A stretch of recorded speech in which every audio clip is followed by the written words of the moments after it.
성령이 물로 사로잡아 주시고 하나님의 영광 취함하시고 성령께서 불같이 역사해 주시옵소서. 너희 천만 천군천사 충만히 보내주시며 주님의 언연한 역사에 취합하시도록 주장하여 주시옵소서. 예수 그리스도의 이름으로 기도합나이다.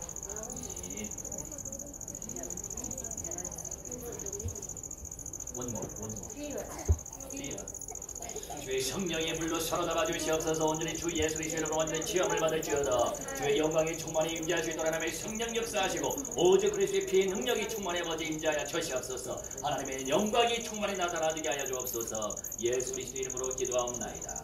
아멘. Bless you. Bless you.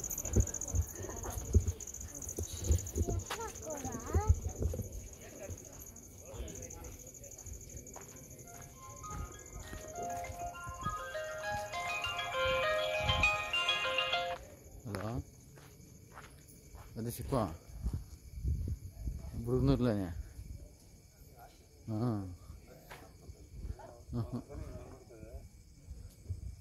Bolgan trade check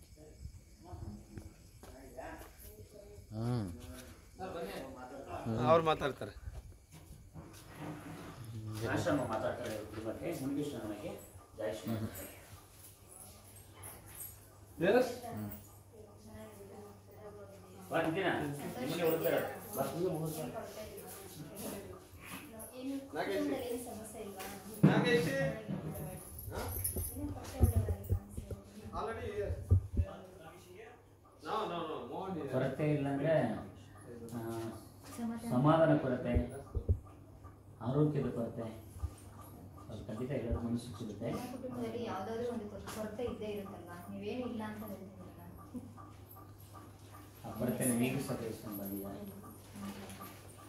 ಎಲ್ಲ ಮನುಷ್ಯರ ಒಂದು ಕುಟುಂಬದಲ್ಲಿ ಒಬ್ಬ ಮನುಷ್ಯನಿಗೆ ಯಾವುದಾದ್ರೂ ಒಂದು ಕೊರತೆ ಇದ್ದೇ ಇರುತ್ತೆ. ಸಮಾಧಾನದ ಕೊರತೆ ಅಥವಾ ಸಂತೋಷ ಇರಲ್ಲ, ಅನಾರೋಗ್ಯ ಸಮಸ್ಯೆ ಇರೋದು, ಕುಟುಂಬದಲ್ಲಿ ಗಲಾಟೆ ಗಲಭೆ ಇರೋದು, ಯಾವುದಾದ್ರೂ ಒಂದು ಸಮಸ್ಯೆ ಇದ್ದೇ ಇರುತ್ತೆ.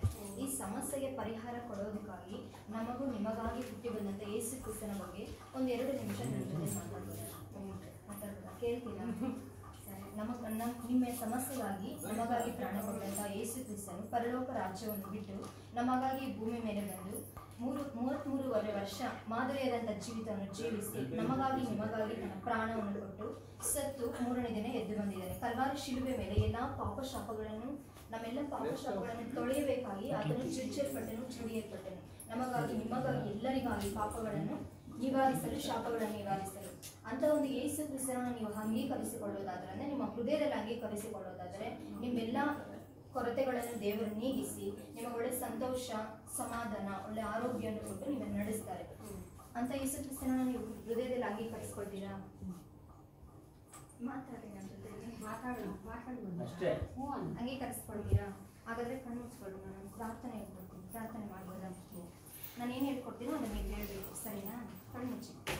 ಸ್ತೋತ್ರಪ್ಪ, ಬಹಳವಾಗಿ ನಮ್ಮನ್ನು ಪ್ರೀತಿ ಮಾಡುವ ಪರಲೋಕದ ಜೀವವುಳ್ಳ ತಂದೆಯಾದ ದೇವರೇ,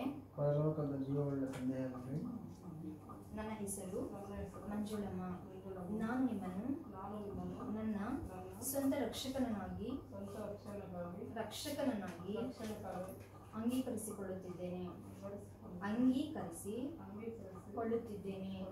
ನೀವು ನನ್ನ ಹೃದಯದಲ್ಲಿ ಇರಬೇಕು. ನನ್ನನ್ನು ನಿಮ್ಮ ಸ್ವಂತ ಮಗಳನ್ನಾಗಿ ಸ್ವೀಕರಿಸಿಕೊಳ್ಳಬೇಕು.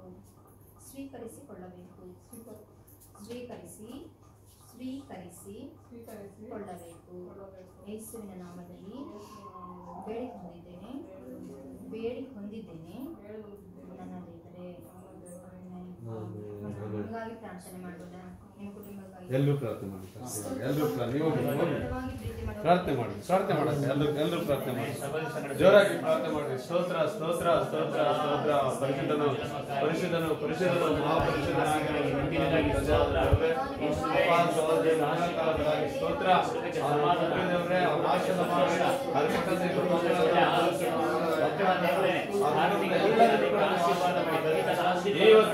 ಅವರು ನಿಮಗೆ ಸನ್ಮಾನವಾಗಿ ಅಪ್ಪಾಜಿ ಪ್ರಸನ್ನತೆಯಲ್ಲಿ ನಡೆಯುವಾಗ ನೀವು ಸಹಾಯ ಮಾಡಬೇಕೆಂದು ಈ ಪ್ರಾರ್ಥಿಸುತ್ತೇವೆ. ಕುಟುಂಬದ ರಕ್ಷಣೆ ಬರಲಿ. ಹೌದು ದೇವರೇ. ಯೇಸುವೇ ನಿಮ್ಮ ನಾಮ ಮಹಿಮೆ ಆಗಲಿ. ಹೌದು ನಿಮ್ಮನ್ನು ಯೇಸಪ್ಪ. ಕಂಡುಕೊಳ್ಳಲು ಸಹಾಯ ಮಾಡಲಿ. ಹೌದು ಯೇಸಪ್ಪ. ನಿಮಗೆ ಕರ್ತನೆ. ಆಮೆನ್. ನಿಮಗೆ ನೀ ನಮ್ಮ ಮಧ್ಯದಲ್ಲಿ ಸ್ತೋತ್ರ ಮಗಳನ್ನು Hallelujah, ನಿಮಗೆ ಸ್ತೋತ್ರ. ನಿನ್ನ ಪ್ರಾರ್ಥನೆ Hallelujah, ನಿಮಗೆ ಸ್ತೋತ್ರ. ಯೇಸು ಕ್ರಿಸ್ತನ ನಾಮದಲ್ಲಿ ಬೇಡಿಕೊಂಡಿದ್ದೇವೆ ನನ್ನ ದೇವರೇ. ಆಮೆನ್. ಆಮೆನ್. ಆಮೆನ್. ಕ್ಷೇಮ ನಮ್ಮ ಮೇಲೆ ದೇವ್ರ ಪ್ರೀತಿ ಮಾ ಅದಕ್ಕೆ ನಾವು ಬರೋದು ಇದನ್ನ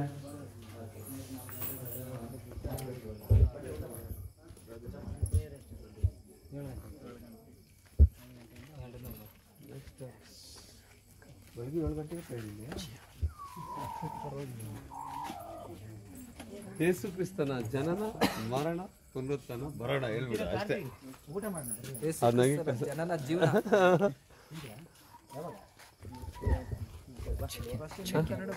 Chicken is like country chicken S.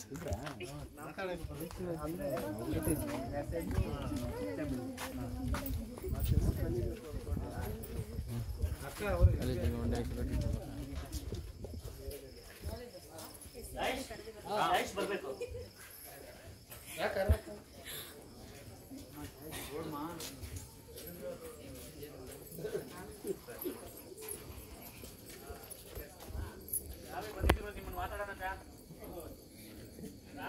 ಚೆನ್ನಾಗಿದ್ರಾ?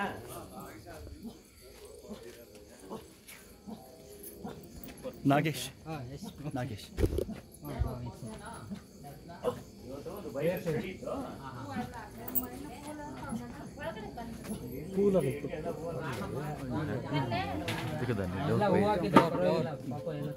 ರಾಶಿ ರಾಶಿ ನೋಡ್ಬೇಕಂತ ತುಂಬಾ ದಿನದ ಆಸೆ. ಇವತ್ತು ದೇವರು ಒದಗಿಸಿ ಕೊಟ್ಟರು, ಅದಕ್ಕೆ ನಾವು ಬಂದಿದ್ವಿ.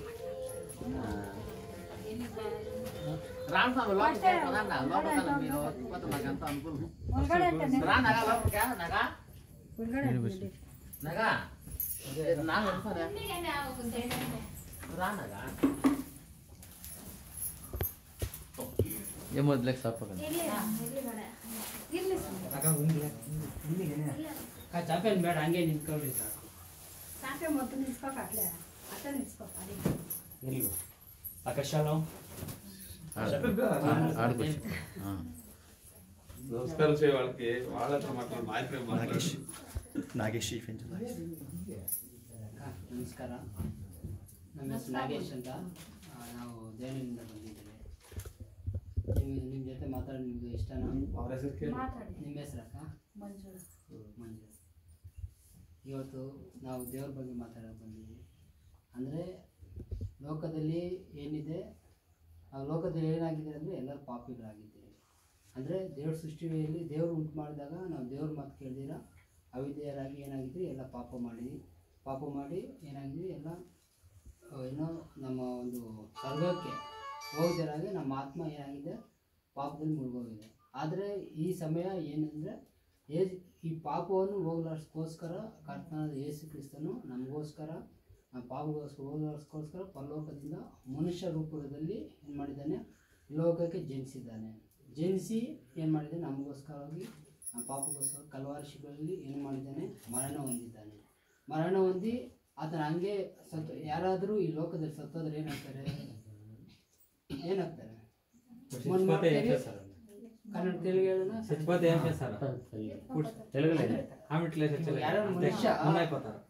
ಈ ಮನುಷ್ಯ ಈ ಲೋಕದಲ್ಲಿ ಸತ್ತೋದ್ರೆ ಏನಾಗ್ತಾರೆ, ಮಣ್ಣು ಮಾಡಿಬಿಡ್ತೀರಿ, ಇಲ್ಲ ಬೆಂಕಿಯಲ್ಲಿ ಸುಟ್ಟಾಕ್ಬಿಡ್ತೀರಿ. ಅಂದರೆ ಮತ್ತೆ ಅವ್ನು ನೋಡೋಕ್ಕಾಗಲ್ಲ, ಮಾತಾಡ್ಸೋಕ್ಕಾಗಲ್ಲ. ಇರೋದು ಒಂದೇ ಜನ್ಮ, ಏನು ನಮ್ದು ಇರೋದು ಒಂದೇ ಜನ್ಮ. ಆದರೆ ನಾವು ಪಾಪಿಗಳಾಗಿದ್ದರಿಂದ ನಾವೇನಾಗ್ತೀವಿ, ಸತ್ತೋಗ್ಬಿಡ್ತೀರಿ, ಮತ್ತೆ ಹುಟ್ಟೋದಿಲ್ಲ, ಏನೋ ನೋಡೋಕ್ಕಾಗೋದಿಲ್ಲ. ಆದರೆ ನಿಜವಾದ ದೇವರು ಏನಾಗಿದ್ದಾರೆ ಅಂದರೆ ನಮಗೋಸ್ಕರವಾಗಿ ಎದ್ದಿದ್ದಾರೆ 3ನೇ ದಿವಸ. ಮತ್ತೆ ಈ ಲೋಕದಲ್ಲಿ ಯಾರೂ ಎದ್ದಿಲ್ಲ. ಅಂದರೆ ನಾವು ಕೇಳಿದಿರಲ್ಲ, ಈ ಲೋಕದಲ್ಲಿ ಯಾರು ಎದ್ದಿಲ್ಲ. ಆದರೆ ಯೇಸು ಕ್ರಿಸ್ತನು ಮಾತ್ರ ನಮಗೋಸ್ಕರವಾಗಿ ಎದ್ದು ಬಂದು ಎಲ್ಲಿಗೋಗಿದ್ದಾರೆ, ಸ್ವರ್ಗಕ್ಕೆ ಹೋಗಿದ್ದಾರೆ, ಅಂದರೆ ಪರಲೋಕಕ್ಕೆ ಹೋಗಿದ್ದಾರೆ. ನಾವು ಎಲ್ಲಿಗೋಗ್ಬೇಕು ಇವಾಗ? ನಾವು ಮನುಷ್ಯ ನಮಗೆ ಈ ಲೋಕದಲ್ಲಿ ಮುಖ್ಯ ಏನಂದರೆ ಸ್ವರ್ಗಕ್ಕೆ ಹೋಗಬೇಕು, ನಮ್ಮ ಆತ್ಮ ಏನು ಹೊಂದಬೇಕು, ಶಾಂತಿ ಹೊಂದಬೇಕು, ಮುಕ್ತಿ ಹೊಂದ್ಕೊಳ್ಬೇಕು ಅಂತ ಅಲ್ವಾ? ನಮ್ಮ ಆತ್ಮ ಮುಕ್ತಿ ಹೊಂದ್ಕೊಳ್ಬೇಕಾದ್ರೆ ನಾವು ದೇವರು ಯಾರು ಈ ಲೋಕದಲ್ಲಿ ಸತ್ತು ಮತ್ತೆ ಎದ್ದೇಳಿದಾರೋ ಅವ್ರು ಮಾತ್ರ ನಮ್ಗೆ ಕೊಡೋದಕ್ಕೆ ಸಾಧ್ಯ ಅಲ್ವಾ. ಇವಾಗ ನಾವೇನಾದರೂ ಮಾಡಿದ್ರೆ ಇವಾಗ ಏನೋ ನಾವು ಜೀವವಾಗಿ ಇರಬೇಕು. ಜೀವ ಇಲ್ಲಾಂದ್ರೆ ನಾವು ಅದರಲ್ಲಿ ಏನು ಮಾಡೋದಕ್ಕೆ ಸಾಧ್ಯ ಇಲ್ಲ. ಆದರೆ ಜೀವ ಯಾರಲ್ಲಿದೆ, ಅದು ನಮ್ಮನ್ನು ಯಾರು ಉಂಟು ಮಾಡಿದ್ದಾರೋ, ನಮ್ಗೆ ಯಾರು ಉಸಿರು ಕೊಟ್ಟಿದ್ದಾರೋ, ನಮ್ಮನ್ನು ಯಾರು ಸೃಷ್ಟಿ ಮಾಡಿದ್ದಾರೋ ಅವ್ರ ಹತ್ರ ಮಾತ್ರ ಇದೆ ಜೀವ. ಆ ಜೀವ ಯಾರು ಅಂದರೆ ಯೇಸು ಸ್ವಾಮಿ. ನಾವು ಯೇಸು ಸ್ವಾಮಿ ಕಂಡ್ಕೊಂಡ್ರೆ ಅವ್ರು ಯೇಸು ಸ್ವಾಮಿ ಏನು ಹೇಳ್ತಾರೆ, ನಾನೇ ಮಾರ್ಗವು ಸತ್ಯವು ಜೀವವಾಗಿದ್ದಾನೆ ಅಂತ. ಅಂದರೆ ಯೇಸು ಸ್ವಾಮಿ ನಮ್ಗೆ ಮಾರ್ಗ ತೋರಿಸ್ಕೊಟ್ಟಿದ್ದಾರೆ. ಯಾವ ಮಾರ್ಗ? ಪರಲೋಕದ ಮಾರ್ಗ. ನಮಗೆ ಜೀವ ಕೊಟ್ಟಿದ್ದಾರೆ. ಯಾವ ಜೀವ? ರೊಟ್ಟಿ ಮತ್ತು ಇದು ತಿನ್ನೋ ಜೀವ. ಅದು ನಮಗೆ ದಾರಿ ತೋರಿಸಿದ್ದಾನೆ ಎಲ್ಗೋಗೋದಕ್ಕೆ, ಪರಲೋಕಕ್ಕೆ ಹೋಗೋದಕ್ಕೆ. ಯಾವ ರೀತಿ ತೋರಿಸಿರೋದು ಅಂದರೆ ಯೇಸು ಸತ್ತು ಎದ್ದು ಪರಲೋಕ ಹೋಗಿರೋದು ನಮಗೆ ದೇವರೇ ಏನು ಮನುಷ್ಯ ರೂಪದಲ್ಲಿ ತೋರಿಸಿದ್ದಾರೆ. ಈ ಲೋಕದಲ್ಲಿ ಇನ್ಯಾರು ತೋರಿಸೋದಕ್ಕೆ ಸಾಧ್ಯ ಇಲ್ಲ. ಅದರಿಂದ ನಾವು ದೇವರು, ನಾವು ಮನುಷ್ಯರೆಲ್ಲ ನಾವು ಎಲ್ಲಿರ್ಬೇಕಂತ ಆಸೆ ಪಡ್ತೀರಿ? ಸ್ವರ್ಗಕ್ಕೆ ಹೋಗ್ಬೇಕು ಅಂತ, ಅಂದರೆ ನಮ್ಮ ದೇಹ ಮುಕ್ತಿ ಹೊಂದಬೇಕು ಅಂತ. ಅದು ಯೇಸು ಮಾತ್ರ ಕೊಡೋಕ್ಕೆ ಸಾಧ್ಯ. ಯೇಸು ಎಲ್ಲಿ ಹೋಗಿದ್ದಾರೆ? ಪರಲೋಕದಲ್ಲಿ ಅವರೇ. ಮತ್ತೆ ಈ ಲೋಕಕ್ಕೆ ಬರ್ತಾರೆ. ಎಲ್ಲಿಗೆ ಬರ್ತಾರೆ? ಮತ್ತೆ ಇದೇ ಭೂಮಿಗೆ ಬರ್ತಾರೆ. ಈ ಭೂಮಿ ಬರೋಷ್ಟರೊಳಗಾಗಿ ನಾವೇನು ಮಾಡಬೇಕು? ನಮ್ಮನ್ನ ಯಾರು ಸೃಷ್ಟಿ ಮಾಡೋಣ ಅವ್ರು ನಾವು ಅಂಗೀಕರಿಸ್ಬೇಕು. ನಮ್ಮ ಪಾಪಗಳನ್ನೆಲ್ಲ ಅವ್ರ ಮುಂದೆ ಒಪ್ಪಿಸ್ಕೊಡ್ಬೇಕು, ಪಶ್ಚಾತ್ತಾಪ ಕೊಡಬೇಕು. ಈ ಮಾಡಿಲ್ಲ ಅಂದರೆ ನಾವು ಈ ಲೋಕದಲ್ಲಿ ಏನು ಮಾಡೋಕ್ಕಾಗಲ್ಲ. ಸತ್ತೋಗ್ಬೋದು. ಇವಾಗ ಮನುಷ್ಯ ಹುಟ್ಟೋದು ನಿಜನಾ? ನಿಜ ತಾನೆ. ಸತ್ತೋಗೋದು ನಿಜನೇ. ಅದೇ ರೀತಿ ದೇವರು ಇರೋದು ಸತ್ಯ. ನರಕ ಸ್ವರ್ಗ ಅನ್ನೋದು ಸತ್ಯ. ದೇವರು ನರಕವನ್ನು ಸೃಷ್ಟಿ ಮಾಡಿದ್ದಾರೆ, ಸ್ವರ್ಗವನ್ನು ಸೃಷ್ಟಿ ಮಾಡಿದ್ದಾರೆ. ನಾವು ಲೋಕದಲ್ಲಿ ಜೀವ ಇರುವಾಗಲೇ ನಾವೇನು ಮಾಡಬೇಕು ಅಂದರೆ, ನಮ್ಮ ಮತ್ತೆ ಏನಾದರೂ ನಾಳೆ ನಂಬ್ತೀರಿ, ನಾಳೆ ಇವಾಗ ನಾವೇನಾದರೂ ಒಂದು ಯೋಜನೆ ಮಾಡಿದ್ರೆ ನಾಳೆ ಮಾಡೋಣ ಬಿಡು ಅಂದರೆ ಏನಾಗ್ತದೆ? ಅದು ಮುಂದೆ ಹೋಗ್ಬಿಡ್ತದೆ. ಅದೇ ಇವತ್ತು ನಾವೇನು ಮಾಡಬೇಕು? ಇವತ್ತು ಜೀವ ಇದ್ದಾಗಲೇ ಇವತ್ತೇ ನಾವು ಮಾಡಬೇಕು. ಯಾವಾಗ ನಮ್ಮ ಬಾಗಿಲಿಗೆ ಬರ್ತದೋ, ಇವಾಗ ಏನೋ ನೀವೇನು ಬುಕ್ ಮಾಡಿರ್ತೀರ, ಇವಾಗ ಅಮೆಝಾನೆಲ್ಲ ಏನು ಬುಕ್ ಮಾಡಿರ್ತೀರ, ಅವ್ರಿಗೆ ಸಮಯ ಬಂದು ನೀವು ಫೋನ್ ಮಾಡ್ತೀರ. ಫೋನ್ ಮಾಡಿದ್ರೆ ಅವ್ರು ಬಂದಾಗ ನೀವು ಇಲ್ಲ ಅಂದರೆ ಏನಾಗ್ತದೆ? ವಾಪಸ್ ಹೋಗ್ಬಿಡ್ತಾರೆ, ನೀವು ತಗೊಳಕ್ಕಾಗಲ್ಲ. ಆದರೆ ಅದೇ ರೀತಿಯಾಗಿ ನಿಮ್ಗೆ ಯಾರು ಸೃಷ್ಟಿಕರ್ತನ ಬಗ್ಗೆ, ನಿಜವಾದ ದೇವ್ರ ಬಗ್ಗೆ ಯಾವಾಗ ನಿಮಗೆ ಈ ಸಮಯ ಬರ್ತದೋ ಆ ಸಮಯದಲ್ಲೇ ನೀವೇನಾಗಬೇಕು? ಸೃಷ್ಟಿಕರ್ತನ ನಂಬ್ಕೊಳ್ಬೇಕು, ಸೃಷ್ಟಿಕರ್ತನ ತಿಳ್ಕೊಳ್ಬೇಕು. ನಮ್ಮನ್ನ ಯಾರು ಉಂಟು ಮಾಡಿದ್ದಾರೆ, ನಾವು ಎಲ್ಲಿಗೆ ಹೋಗ್ತೀವಿ, ನಮ್ಮ ಮುಂದಿನ ಸ್ಥಿತಿ ಏನು ಅನ್ನೋದು ತಿಳ್ಕೊಳ್ಬೇಕು. ಅರ್ಥ ಆಯ್ತಾ? ಅಂದರೆ ಇವತ್ತಿನ ವಿಷಯ ಏನಂದರೆ, ನಾವು ನಮ್ಮ ಆತ್ಮನ ಮುಕ್ತಿ ಹೊಂದಿಸ್ಕೊಳ್ಬೇಕು. ಯಾವಾಗಂದರೆ ಇವಾಗ ಬಂದಿದ್ದೀರಲ್ಲ, ಇವಾಗ ಬಂದು ನಿಮಗೆ ಸೃಷ್ಟಿ ಬಗ್ಗೆ ಹೇಳ್ತಾ ಇದ್ದೀರಲ್ಲ, ಸೃಷ್ಟಿಕರ್ತನ ಬಗ್ಗೆ ಹೇಳ್ತಾ ಇದ್ದೀರಲ್ಲ, ಇವಾಗೇ ನೀವೇನು ಮಾಡಬೇಕು? ಸೃಷ್ಟಿಕರ್ತನ ಅಂಗೀಕರಿಸ್ಬೇಕು. ಅಂಗೀಕರಿಸಿಲ್ಲ ಅಂದರೆ ನಾಳೆ ಏನಾಗ್ತದೋ ಏನು ನಮ್ಗೆ ಗೊತ್ತಿಲ್ಲ. ಯಾಕಂದರೆ ನಾಳೆ ಎಲ್ಲರ ಜನಕ್ಕೂ ಅದೇ ಗೊತ್ತು, ಮನುಷ್ಯ ಸತ್ತೋಗೋದು ನಿಜ, ಹುಟ್ಟೋದು ನಿಜ, ಅವ್ನಿಗೇನೋ ಬರಲಿ ಎಲ್ಲ ಆಗೋದೆಲ್ಲ ನಿಜ ತಾನೆ. ಅದೇ ರೀತಿಯಾಗಿ ಈ ಸಮಯ ಬಂದಾಗ ಆ ಸಮಯ ತಕ್ಕಂಗೆ ನಾವು ಏನು ಮಾಡಬೇಕು? ಬದಲಾಗ ಆಗಬೇಕು. ನಮಗೋಸ್ಕರವಾಗಿ ಯಾರು ಬಂದಿದ್ದಾರೆ ಈ ಲೋಕದಲ್ಲಿ? ಯೇಸು ಸ್ವಾಮಿ ಬಂದಿದ್ದಾರೆ. ಏನಕ್ಕೋಸ್ಕರ ಬಂದಿದ್ದಾರೆ? ನಾವು ಪಾಪವನ್ನು ಹೋಗ್ಲೋಸ್ಕೋಸ್ಕರ, ನಮ್ಮ ಸ್ವರ್ಗಕ್ಕೆ ಕರ್ಕೊಳೋದಕ್ಕೋಸ್ಕರ. ಎಲ್ಲಿಗೆ? ಯೇಸು ಇರೋದೆಲ್ಲಿ ಇವಾಗ? ಪರಲೋಕದಲ್ಲಿ. ನಾವು ಹೋಗ್ಬೇಕಾಗಿದೆ ಎಲ್ಲಿ? ಎಲ್ಲರೂ ಮನುಷ್ಯರ ಯೋಜನೆ ಏನು? ನಾವು ಎಲ್ಲರೂ ಮುಕ್ತಿ ಹೊಂದಬೇಕಾ? ಇವಾಗ ಶರೀರದಲ್ಲಿ ಒಂದು ರೋಗ ಬಂದರೆ ಎಷ್ಟು ನೋವಾಗ್ತದೆ ಅಲ್ವಾ? ಅದು ಆತ್ಮ ಇದ್ರೇ ಆ ಶರೀರಕ್ಕೆ ನೋವಾಗುತ್ತೆ. ಆ ಆತ್ಮ ಇಲ್ಲ ಅಂದ್ರೆ ಏನಾಗ್ತದೆ? ಬೆಂಕಿಯಲ್ಲಿ ಸುಟ್ಟರು ನೋವಾಗಲ್ಲ, ಏನೋ ಮಣ್ಣಲ್ಲಿ ಹಾಕಿದ್ರು ನೋವಾಗಲ್ಲ, ನೀವು ಟನ್ಗಟ್ಟಲೆ ಏನೋ ತೂಕ ಹಾಕಿದ್ರು ನೋವಾಗಲ್ಲ. ಅದೇ ನಮ್ಮೊಳಗೆ ಆತ್ಮ ಇದ್ದರೆ, ಜೀವ ಇದ್ದರೆ, ಒಂದು ಸೂಜಿ ಕೂತಿರೋ ಏನಾಗ್ತದೆ? ನೋವಾಗ್ತದೆ. ಅಂದರೆ ಆ ನೋವು ನಾವು ನರಕದಲ್ಲಿ ಬೀಳಬಾರ್ದು ಅಂತ ಯೇಸು ಸ್ವಾಮಿ ಹೇಳ್ತಾ ಇರೋದು. ನರಕದಲ್ಲಿ ಬಿದ್ದರೆ ಏನಾಗ್ತದೆ? ಅಲ್ಲಿ ಹುಳ ಸಾಯೋದು. ಇವಾಗನ ಯೇಸು ಸ್ವಾಮಿ ಹೇಳೋದೇನೆಂದರೆ, ಈ ಶರೀರದಲ್ಲಿದ್ದಾಗ ಅದು ನೋವು ಕಾಣಿಸಲ್ಲ, ಆದರೆ ಆತ್ಮ ನರಕಕ್ಕೆ ಹಾಕಿದಾಗ ಅಲ್ಲಿ ನಮ್ಗೆ ಇದೇ ರೀತಿಯಾಗಿ ನಮ್ಮ ಶರೀರ ಬರ್ತದೆ, ಅದು ಸಾಯೋದಿಲ್ಲ, ಇದು ಬದುಕೋದಿಲ್ಲ, ಆ ರೀತಿ ನೋವು ಇರ್ತದೆ. ನಾವು ನರಕದಿಂದ ತಪ್ಪಿಸ್ಕೊಳ್ಬೇಕಾದ್ರೆ ಯೇಸು ಸ್ವಾಮಿ ಕಂಡುಕೊಳ್ಬೇಕು, ಯೇಸು ಸ್ವಾಮಿನ ನಂಬಬೇಕು. ಅರ್ಥ ಆಯ್ತಾ? ಯೇಸು ಸ್ವಾಮಿ ನಂಬ್ತೀರಾ? ಇವತ್ತು ಯೇಸು ಸ್ವಾಮಿ ಎಲ್ಲಿ ಬಂದಿದ್ದಾರೆ? ಯೇಸು ಸ್ವಾಮಿ ಯಾರ ಹತ್ರ ಮಾತಾಡ್ತಾ ಇದ್ದಾರೆ? ಇವತ್ತು ನಿಮ್ಮ ಹೃದಯ ಓಪನ್ ಮಾಡ್ತಾ ತಿರುಗ್ತಾ ಇದ್ದೀರಾ ಯೇಸುಗೋಸ್ಕರ. ನಾವು ಸಾರೇನಿಲ್ಲ, ನಾವು ಎಲ್ಲ ಈ ಲೋಕದಲ್ಲಿ ಒಂಥರ ಮೆಸೇಜ್ ಅಷ್ಟೇ. ನಮ್ಮ ಕೆಲಸ ಏನು, ನಿಮ್ಮವರೆಗೂ ಒಳ್ಳೆ ದಾರಿ ತೋರಿಸಬೇಕಾಗಿರೋದು. ನೋಡಿ, ಒಂದು ಯಾರು ಇವಾಗ ನೋಡಿ ಸಿಗ್ನಲ್ಲು, ಇವಾಗ ನಾವು ಹೆಲ್ಮೆಟ್ ಹಾಕಬೇಕು ಅಂತ ಪೊಲೀಸರು ಏನು ಹೇಳ್ತಾರೆ, ರೂಲ್ಸ್ ಏನಾಯ್ತು ಫಾಲೋ ಮಾಡು ಅಂತ ಹೇಳ್ತಾರೆ. ಆದರೆ ನಾವೇನು ಮಾಡ್ತೀರಿ, ಫಾಲೋ ಮಾಡಲ್ಲ. ಹೆಲ್ಮೆಟ್ ಹಾಕಂತ ಹೇಳ್ತಾರೆ, ಹೆಲ್ಮೆಟ್ ಹಾಕಲ್ಲ. ರಸ್ತೆಯಲ್ಲಿ ಆಗ್ಲಾಗ್ತಿದ್ರು ಆದರೆ ನಾವು ಮಾಡೋಕ್ಕಾಗಲ್ಲ. ಆದರೆ ನಾವು ಯಾವಾಗ ಫಾಲೋ ಮಾಡ್ತೀರಿ, ಯಾವಾಗ ಹೇಳ್ದಂಗೆ ಕೇಳ್ತೀರಿ, ಅವಾಗ ನಾವೇನು ಹಾಕ್ತೀರಿ, ಸುರಕ್ಷಿತವಾಗಿರ್ತೀವಿ. ಇವಾಗ ನಾವು ಹೆಲ್ಮೆಟ್ ಇಲ್ದಿರ ಚಾಲನೆ ಮಾಡೋದು ಏನಾಗ್ತದೆ, ಏನಾರು ಅಪಘಾತ ಆದರೆ ಗಾಯಗಳಾಗೋದು. ಅದೇ ನಾವು ಸುರಕ್ಷಿತವಾಗಿ ಹೋದ್ರೆ ಅವ್ರು ಹೇಳಿದ್ರು ಹೆಲ್ಮೆಟ್ ಹಾಕಪ್ಪ ಇವತ್ತು, ಹಾಕೋದು ನೀವು ತಿಳಿಸು.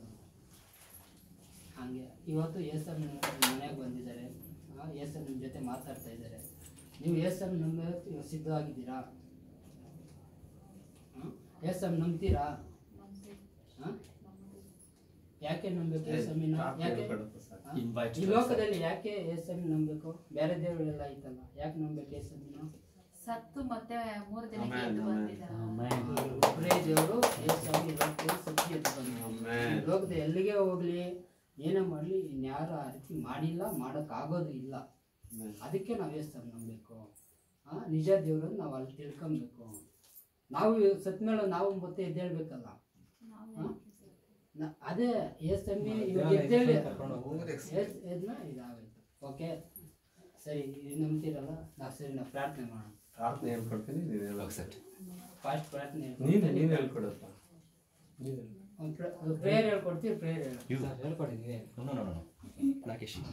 ಪರಿಶುದ್ಧನು ಪರಿಶುದ್ಧನು ಪರಿಶುದ್ಧನು ಪರಿಶುದ್ಧನು ಮಹಾಪರಿಶುದ್ಧನಾದ ದೇವರೇ, ಮಹಾಪರಿಶುದ್ಧನಾದ ದೇವರೇ, ನಿನಗೆ ಸ್ತೋತ್ರ ದೇವರೇ. ನಿನಗೆ ಸ್ತೋತ್ರ ದೇವರೇ. ನಮಗೋಸ್ಕರವಾಗಿ, ನಮ್ಮ ಪಾಪಗಳಿಗೋಸ್ಕರವಾಗಿ, ನಮ್ಮ ಪಾಪಗಳಿಗೋಸ್ಕರವಾಗಿ ಈ ಲೋಕದಲ್ಲಿ ಜನಿಸಿ ನಮಗೋಸ್ಕರ ಕಲ್ವಾರಿ ಶಿಲುಬೆಯಲ್ಲಿ ಮರಣ ಹೊಂದಿ ನಮಗೋಸ್ಕರ ರಕ್ತವನ್ನು ಸುರಿಸಿದಂತ ದೇವರೇ, ನಿಮಗೆ ಸ್ತೋತ್ರ. ನಮಗೋಸ್ಕರವಾಗಿ ಇದ್ದರೆ ನಮ್ಮ ಕುಟುಂಬಗೋಸ್ಕರವಾಗಿ ನೀವು ಸತ್ತು ಮೂರನೇ ದಿವಸ ಎದ್ದು ಪರಲೋಕಕ್ಕೆ ಹೋಗಿದ್ದೀರಾ, ಮತ್ತೆ ಬರುತ್ತೇನೆ ಅಂತ ಹೇಳಿದ್ದೀರಾ. ಈ ದೇವರೇ, ಈ ದಿನದಲ್ಲಿ ನೀನೇ ನಿಜವಾದ ದೇವರು, ರಕ್ಷಕನು, ಒಡೆಯನು ಎಂದು ನನ್ನ ಹೃದಯದಲ್ಲಿ ಅಂಗೀಕರಿಸುತ್ತೇನೆ. ಆಮೇನ್. ಓಕೆ, ಪ್ರಾರ್ಥನೆ ಮಾಡ್ತಾರೆ.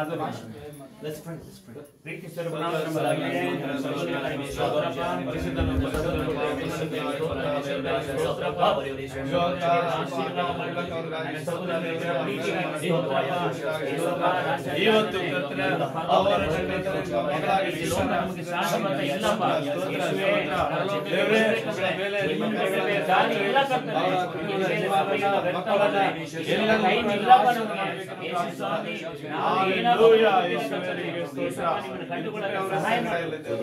ನಿಮ್ಮ ರಾಜ್ಯ ಕುಟುಂಬನ ಆಶೀರ್ವಾದ ಮಾಡ್ತಾ ಇದ್ದೀವಿ. ಈ ಕುಟುಂಬವನ್ನ, ಮಕ್ಕಳನ್ನ, ಸಹೋದರನ, ತೋಟದ ಕೆಲಸವನ್ನ ನಾವು ಆಶೀರ್ವಾದ ಮಾಡ್ತಾ ಇದ್ದೀವಿ. ರಕ್ಷಣೆಯನ್ನು ನೀವು ಕೊಟ್ಟು ಆಶೀರ್ವಾದ ಮಾಡಬೇಕು. ಬಾಕಿ ಮೇಲೆ ನಿಮಗೆ ಯೇಸುವಿನ ನಾಮದಲ್ಲಿ ಬೇಡಿ ಬಂದಿನಿ ತಂದೆಯೇ.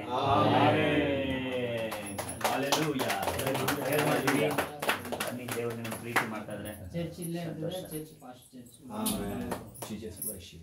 ದೇವರು ನಿಮ್ಮನ್ನ ಯೇಸುವಿನ ಆಶೀರ್ವಾದ ಮಾಡ್ತಾರೆ. Hallelujah. Amen. Hallelujah. ನಿಮ್ಮನ್ನ ಪ್ರೀತಿ ಮಾಡಿ ಏನೋ. This is a reproduction ministry. Reproduction. ಈ ತರ ಮಾಡ್ಬೇಕು ಒಬ್ರಿಗೊಬ್ರು.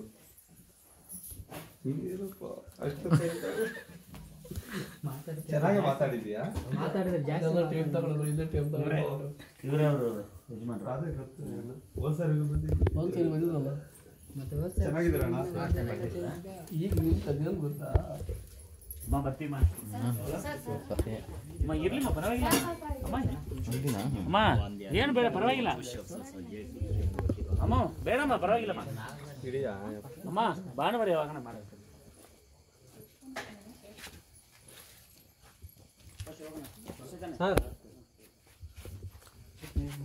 ಸಾಲ ಪಾಪ ಬಂತು ನೋಡಿ ತೆಗಿ ನೋಡ್ಕೆ